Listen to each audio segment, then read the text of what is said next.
तुम न जाने किस जहां में खो गए, हम भरी दुनिया में तन्हा हो गए।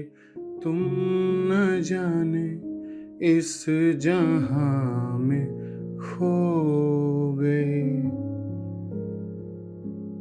भारतीय संगीत जगत अपने सुरों की देवी के लिए यही जज्बात पेश कर रहा है आज।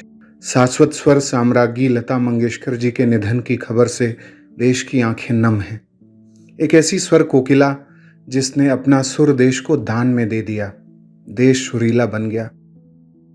चंद शब्दों के श्रद्धांजलि संदेश से मैं स्वर माधुरी के एक युग को कैसे श्रद्धा सुमन अर्पित करूं, जबकि स्वयं वाग्देवी ने पृथ्वी पर अपनी प्रतिछाया को स्वयं में समाहित कर लिया। लता दीदी ने अपने अमर गानों से सूरज, चांद, सितारे, गगन को जनमानस के मन में जीवंत कर दिया। वो जब गाती थीं, हवाओं के उल्लेख वाले गीतों में महसूस होता था मानो हवाएं चल रही हों। नदियां तो प्रवाहमान लगती थीं। ये दिल और उनकी निगाहों के साए हमें घेर लेते हैं बाहों के साए। पहाड़ों को चंचल किरण चूमती है, हवा हर नदी का बदन चूमती है। यहाँ से वहाँ तक है चाहों के साए, ये दिल और उनकी निगाहों के साए। जब उन्होंने यारा सिली सिली गाया तो जैसे शाम की भावना घनीभूत हो उठी।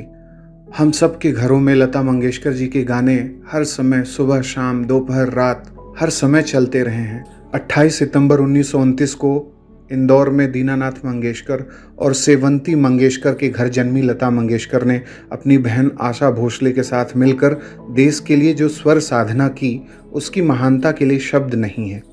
सन 1989 में उन्हें फिल्म जगत का सर्वोच्च सम्मान दादा साहेब फाल्के पुरस्कार और 2001 में देश का सर्वोच्च सम्मान भारत रत्न मिला। निश्चित रूप से वो भारत रत्न थीं, भारत रत्न से भी महान थीं। 1974 में दुनिया में सबसे अधिक गीत गाने का गिनीज बुक रिकॉर्ड भी लता मंगेशकर जी के नाम ही है, जिन्होंने अब तक 30,000 से ज़्यादा गाने गाए। उन्होंने 36 से ज़्यादा भाषाओं में गाने गाए थे। ऐ मेरे वतन के लोगों भारत की राष्ट्रभक्ति का साज बन गया जो उन्होंने हमें दिया। ग्रामीण जीवन के प्रति आज हर पीढ़ी के लोगों के मन में जो प्रेम, रोचकता का एहसास है, वह लता दीदी के गानों की देन ही था।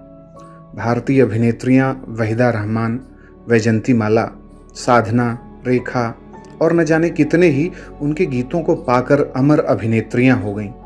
उन्होंने जयदेव, शंकर जयकिशन, शैलेंद्र, मजरूह सुल्तानपुरी, साहिर लुधियानवी को भी अपनी प्रतिभा से अमरता प्रदान किया।